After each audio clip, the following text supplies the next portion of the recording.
느헤미야서를 보면서 좀 엉뚱한 것 같지만 오늘 창세기 이야기부터 좀 한번 시작을 해볼까 합니다. 창세기에 보면 하나님께서 창조의 이야기가 기록되어 있죠.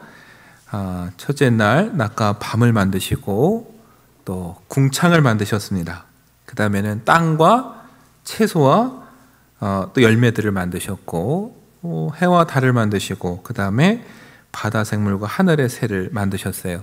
그러니까 보면은 하나님께서 참 세심하신 거죠. 앞에 뭐가 있어야 다음에 생물들이 어떻게 살 수 있는지를 보시고 하루하루 만드시는 거고, 그러다 보니까 여섯째 날 사람을 만드셨습니다. 그렇게 해서 여섯째 날까지 하나님이 만드셨습니다. 그리고 일곱째 날 안식하셨죠. 여러분, 안식은 그럼 창조는 그럼 언제 끝난 걸까요? 창조가 언제 끝났습니까? 여섯째 날 끝났나요? 아니면 일곱째 날 끝났을까요? 뭘 만드는 걸로 생각하면 여섯째 날이 마지막일 것 같고, 그런데 우리가 하나님 보시기에 어떤 때가 가장 흡족하실까를 생각해 본다면은 안식일이죠. 하나님께서 에덴을 정말 아름답게 만드셨어요. 근데 아시죠? 아무리 집이 좋아도 거기 누가 있어야 됩니까? 사람이 뛰어다녀야 돼요. 집에 아이들이 참 이쁘게 뛰어다니면 그것만큼 이쁘고 행복한 게 없어요. 하나님 지으신 에덴에 하나님의 형상을 따라 지음받은 아담이 다니면서 하나님이 명령하신 일들을 잘 돌보고 가꿔요. 그거를 하나님께서 이렇게 내려다보시면서 가장 흡족하고 흐뭇하게 바라보실 때가 안식일이죠. 그러고 보면은 하나님 보시기에 가장 흡족한 창조의 완성일은 여섯째 날이 아니라 안식일인 거죠.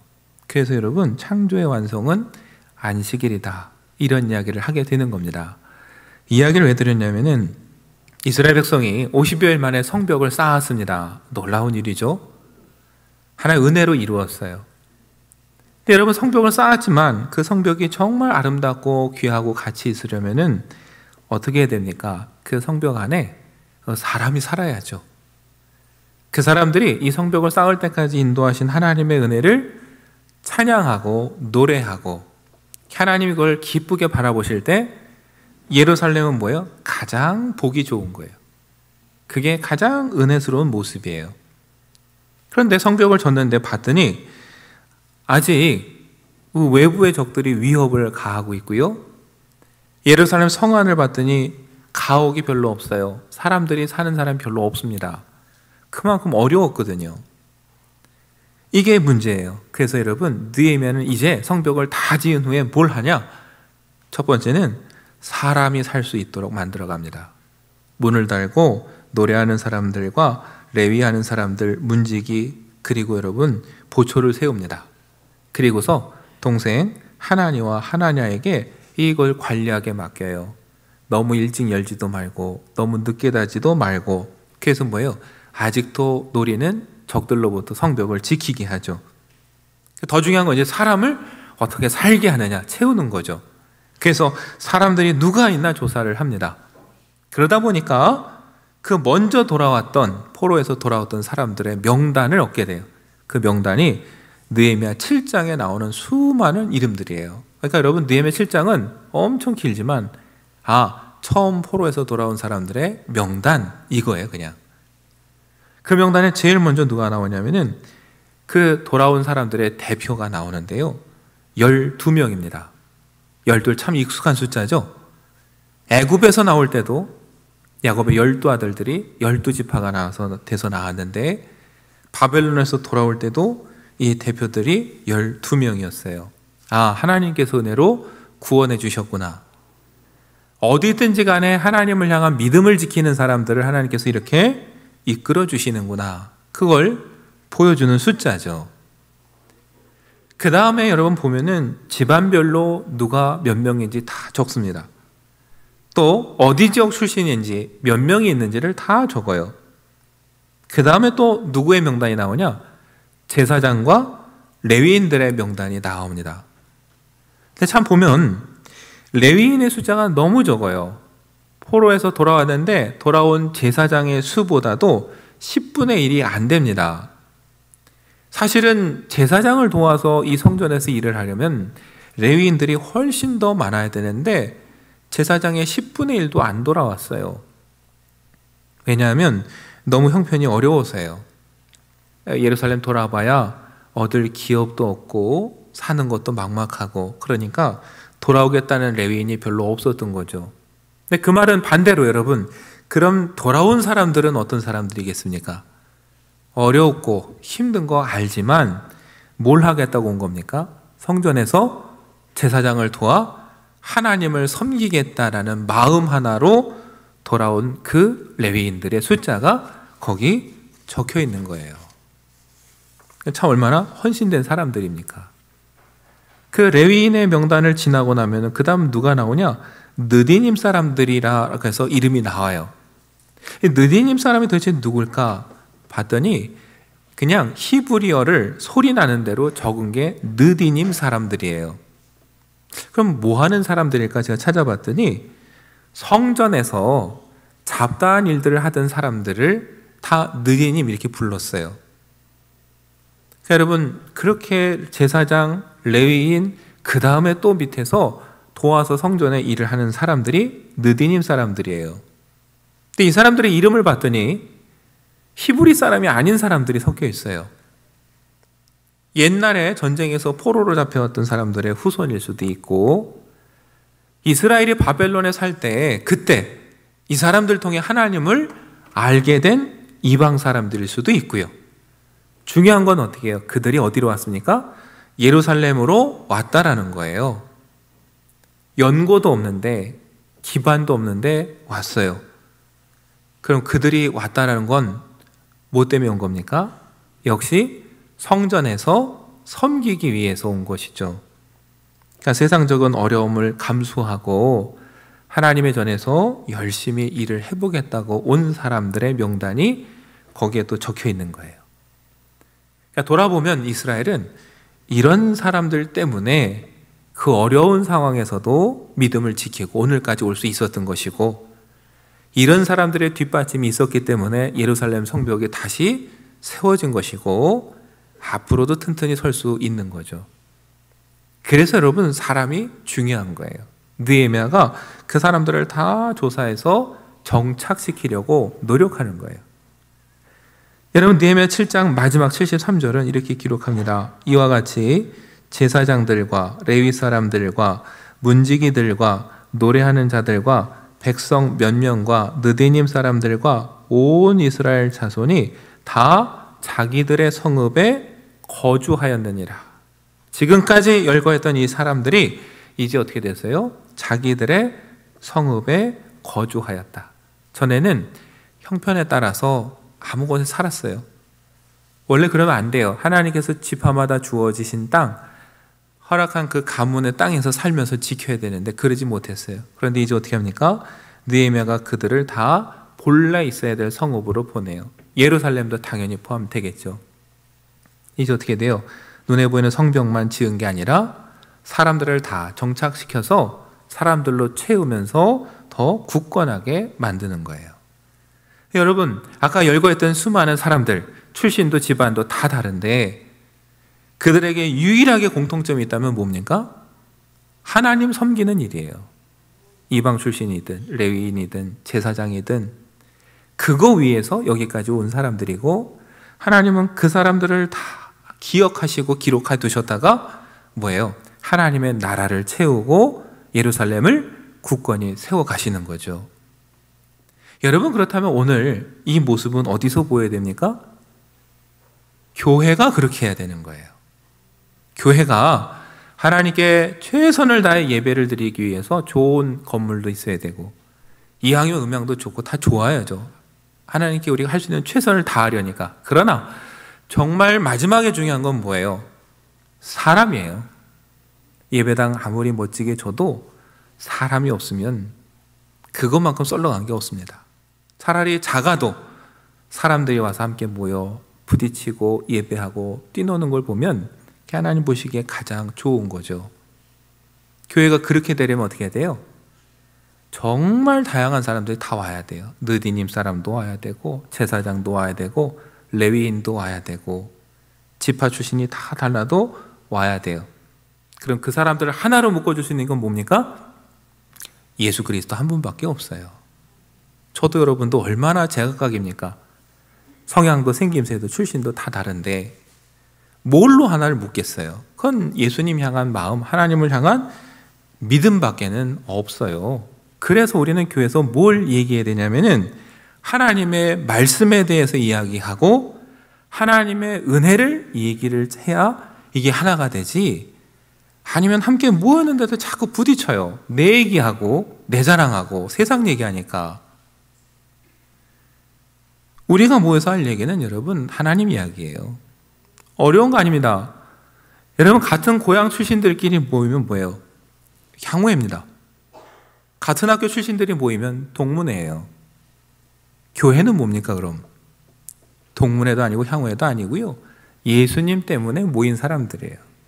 그래서 이렇게 양보하고 섬기고 하나님 뜻에 맞춰가자 이렇게 할 때 드디어 각자의 자리를 잘 잡고 서서 이 성벽을 굳건하게 세워주는 것이지, 그게 안 되면은 우리가 든든하게 설 수가 없다는 걸 우리가 오늘 느헤미야서를 통해서 기억했으면 좋겠습니다. 여러분 요즘 카톡 얼마나 많이 하세요? 그 엉뚱한 거 퍼나르시지 마시고 이왕이면 거기다가 오늘 읽은 성경 구절 한 말씀, 오늘 성경 읽다 받은 은혜, 여러분 그런 거 나눠서 싸움 났다는 거 제가 못 봤습니다. 네. 그것 때문에 싸웠다는 얘기 못 들었어요. 거기 엉뚱한 영상들 첨부해서 새벽 4시에 보내시고, 제가 카톡을 솔직히 안 합니다. 예전에 목회하는데 새벽 3시 반, 4시에 뭐가 와요. 보면은 제가 이게 안 되겠구나 해서 카톡을 안 해요. 여러분 이왕 하시려면은 은혜의 말씀을 나눠서 다 출신도 달라도 생각 달라도 하나가 될 수 있는 이야기를 해야 교회가 굳건히 설 수 있다는 걸 기억하면 좋겠습니다. 그래서 여러분 사람을 채우고서 그 다음에 뭘 하느냐? 말씀을 듣는 거예요. 그게 느헤미야 8장입니다. 사람들이 성벽도 다 지었고 정착했어요. 그 다음에 사람들이 뭘 했느냐? 에스라를 초대합니다. 에스라를 초대해서 뭐라고 얘기를 하느냐? 모세의 율법책을 가져와서 말씀을 들려달라고 요청해요. 여러분 이게 참 중요합니다. 성벽을 하나님이 은혜롭게 세워주도록 도와주셨어요. 안 될 것 같은 일이 됐어요. 얼마나 감격스러워요. 근데 거기서 끝나면 안 돼요. 야, 하나님께서 어떤 분위기에 이렇게 해주셨을까? 하나님 어떤 분일까? 더 알고 싶어서 그 다음 어디로 가야 돼요? 말씀으로 가야 돼요. 말씀을 읽다 보니 또 깨달아서 기쁘고, 이게 여러분 우리 삶의 순환이 돼야 돼요. 그런데 우리는 놀라운 경험을 하고 기적을 경험해도 거기서 끝이에요. 더 말씀으로 안 갑니다. 그냥 거기서 끝이에요. 이스라엘은 여러분 에스라를 불러다가 말씀을 들려달라고 합니다. 근데 어떤 말씀을 들어요? 모세의 율법 책에 있는 말씀이에요. 율법이라고 해서 꼭 조문 아닙니다. 이 말이 원래 뜻은 가르침이에요. 그러니까 하나님의 말씀이에요. 누구를 통해 주신 말씀이에요? 모세를 통해 주신 말씀. 여러분 에스라는 새로운 말씀을 가르치지 않았어요. 이미 있었던 말씀을 가르쳤어요. 이미 있었는데 이스라엘이 전에는 듣지 않고 깨닫지 못하고 순종하지 않던 그 말씀을 다시 읽어줬을 뿐이에요. 오늘도 마찬가지입니다. 저와 여러분에게 여러분 필요한 건 새로운 말씀이 아니라 이미 우리 손에 있는 이 성경에 있는 말씀, 그거라도 다시 찬찬히 읽고 다시 들을 수 있는 귀가 있어야 되는 것이죠. 우리가요 새로운 지식이 없어서 안 되는 게 아니에요. 원래부터 있었던 말씀을 제대로 듣지 않고 깨닫지 못하고 순종하지 못할 뿐이지, 여러분과 제가 원래부터 있던 이 말씀을 읽고 순종할 때 비로소 거기서부터 변화가 일어나기 시작하는 겁니다. 이스라엘 사람들이요 얼마나 마음이 뜨거웠는지 이 말씀을 새벽부터 정오까지 들었다고 느헤미야 8장 3절은 기록해요. 새벽부터 정오까지. 여러분 우리 새벽 예배 5시 반입니다. 거기서부터 정오 잡아도 6시간이 넘어요. 6 6시부터 잡아도 6시간이고 못해도 여러분 5시간, 6시간을 말씀을 들었다라는 거예요. 여러분 지금 상상이 되세요? 예, 우리 지금 1시간 예배 이것도 얼마나 의지력으로 버티고 계세요 지금. 예. 예전에 제가 은퇴하신 목사님을 만났는데 목사님이 저한테 그러시더라고요. 이 예배 시간을 이왕이면 잘 지키려고 노력은 해야겠지만 너무 잘 지키지 말라고. 그래서 왜 그러세요? 그랬더니 그분이 시간을 아주 잘 지키는 분이에요. 예배 시간을.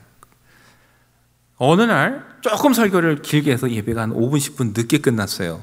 그랬더니 성도님이 나가시면서 목사님 우리 1시간이면 왜 끝난 줄 알고 약속 잡았는데 오늘 이렇게 기셨어요. 약속 늦었네요. 그러고 막 뛰어가더라는 거예요. 저보러 너무 시간 잘 지키지 말고 가끔 길게 하라고. 네. 제가 어느 날 갑자기 길게 할지 몰라요, 여러분. 네. 네. 그날 나가시면서 목사님 맨날 1시간에 끝내시더니 오늘 늦었어요. 저 늦었어요. 그러고 달려가시면 안 되고. 네. 언제든 하나님의 감동이 올지 모르니까 예배 시간을 아주 저 멀리 이렇게 잡아두셔야지 빨리 끝날 생각하시면 예배 시간이 힘듭니다. 여러분 예배는 오늘 이스라엘 사람들이 언제 예배 드려요? 성벽을 다 짓고 나서 주신 은혜가 너무 감사해서 예배를 드리니까 5시간, 6시간 돼요. 근데 얻으려고 나온 예배는 힘들어요. 주신 게 감사해서 나오면 즐겁고 기쁜데 이 예배를 드리고 나면 혹시 뭘 얻지 않을까 이런 마음으로 오면은 너무 그 시간이 힘들죠. 여러분과 제가 드리는 예배는 이왕이면 하나님께서 저와 여러분에게 이미 베풀어 주신 은혜에 좀 감사하는 마음으로 드리는 그런 예배가 됐으면 좋겠습니다. 이미 나에게 주신 은혜를 곱씹어 보면서 이게 너무 기쁘고 감사해서 말씀을 좀 읽어 주십시오. 그래서 그 말씀을 읽을 때 즐거움으로 받아들이고, 그래서 어때요? 여러분 느헤미야 8장을 보면 에스라가 말씀을 읽을 때 일어나서 들었어요. 경외하는 마음으로. 감동이 올 땐 아멘이라고 응답했고 또 감동이 되면 엎드려 경배도 했어요. 그렇게 될 때 여러분 5시간, 6시간 되는 거예요. 그들은 여러분 은혜의 경험을 통해서 은혜를 주신 하나님께 감사해서 예배를 드렸기 때문에 이게 가능한 거죠. 더 놀라운 건 여러분 그 말씀을 들은 이스라엘의 첫 번째 반응이 뭐였느냐? 그들이 다 울었어요. 느헤미야 8장 9절 말씀을 보면 이렇게 시작합니다. 백성이 율법의 말씀을 듣고 다 우는지라.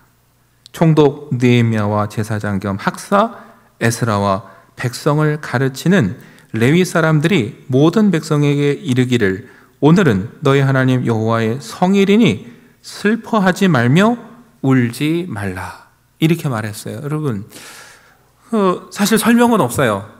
그들이 왜 울었을까? 떠올려 보면 예전에는 왜 우리가 이렇게 못했을까? 왜 성벽을 못 짓고 왜 하나님 말씀대로 못 살았을까?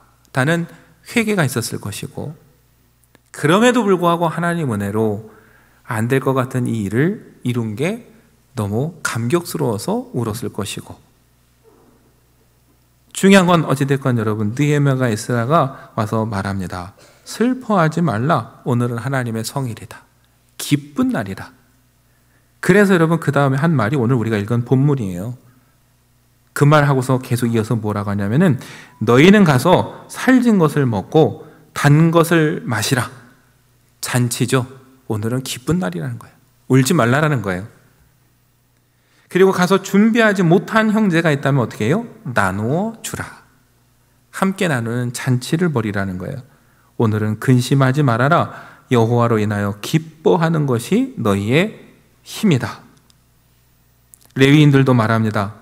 근심하지 말고 가서 기뻐하라.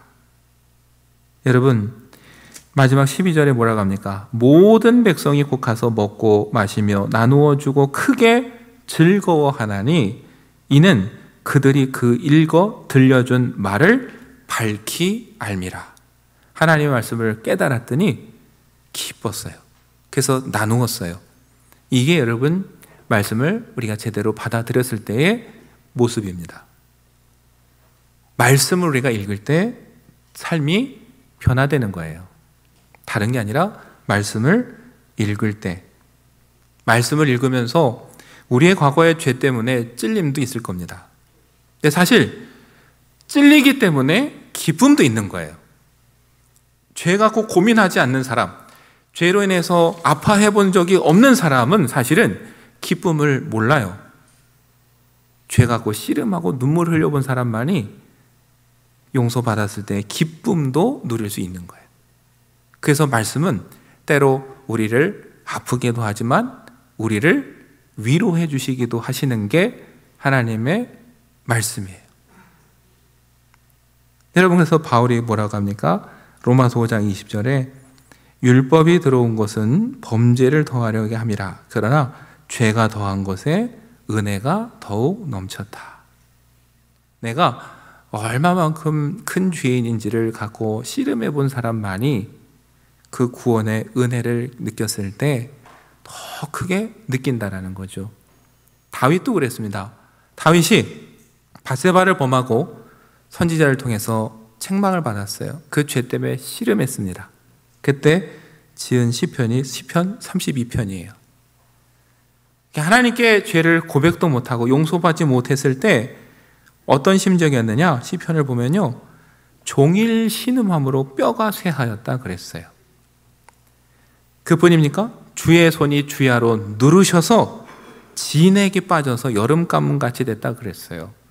얼마나 속이 타고 죄 때문에 씨름했으면 내 뼈에서 진액이 다 빠져서 여름 가뭄같이 됐다. 그런데 그렇게 씨름하던 중에 하나님께 드디어 어떻게 해요? 내 죄를 숨기지 않고 다 아랬어요. 그랬더니 하나님께서 내 죄를 사하셨다. 그래서 여러분, 시편 32편 1절에 이렇게 시작되는 겁니다. 허물의 사함을 받고 자신의 죄가 가려진 자는 복이 있도다. 여러분, 그 복을 누리려면 자기가 죄인이고 자기가 허물이 있다라는 걸 알아야 되는 거죠. 알아야 기쁨을 누리는 거죠.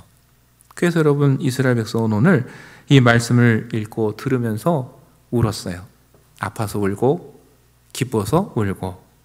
그러나 오늘 느헤미야 말합니다. 오늘만큼은 기쁜 날이다. 하나님께서 성벽을 세워주시고 우리를 회복시켜 주신 날이니 오늘만큼은 슬퍼하지 말고 기뻐하는 것이 너희의 힘이다. 여러분, 주일이 딱 그런 날입니다. 사순절을 보내는 또 주일인데 주님의 고난을 우리가 기억해야 되죠. 그러나 고난만 기억하는 게 아니라 고난의 끝에는 주님의 부활이 있다는 걸 기억해야 돼요. 사순절 동안 아파하고 찔려해야 되지만 동시에 그런 우리를 구원해 주셨다라는 그 감격과 기쁨도 있어야 돼요. 주님이 부활하신 날이 주일 아닙니까? 그래서 사순절에서도 주일은 빼요. 왜요? 오늘만큼은, 이날만큼은 우리가 슬퍼할 날이 아니라 기뻐할 날, 함께 은혜를 나누는 날, 준비하지 못한 형제에게도 나눠줘야 되는 날, 이 날이 주일이지 않습니까? 저 여러분, 이 사순절 동안 이 말씀 앞에서 때로는 좀 마음 찔려며 아파도 해야 되고요. 그러나 그 끝에 이런 나를 용서해 주셨다라는 그 기쁨도 함께 누리는 사순절이 됐으면 좋겠고, 그 은혜를 아직도 모르는 사람들에게 은혜를 나눠주고 또 어려운 처지에 있는 형제들에게도 마실 것과 단 것을 함께 나눠주면서 함께 기쁨의 부활주의를 만들어가는 저와 여러분 되기를 간절히 축원합니다.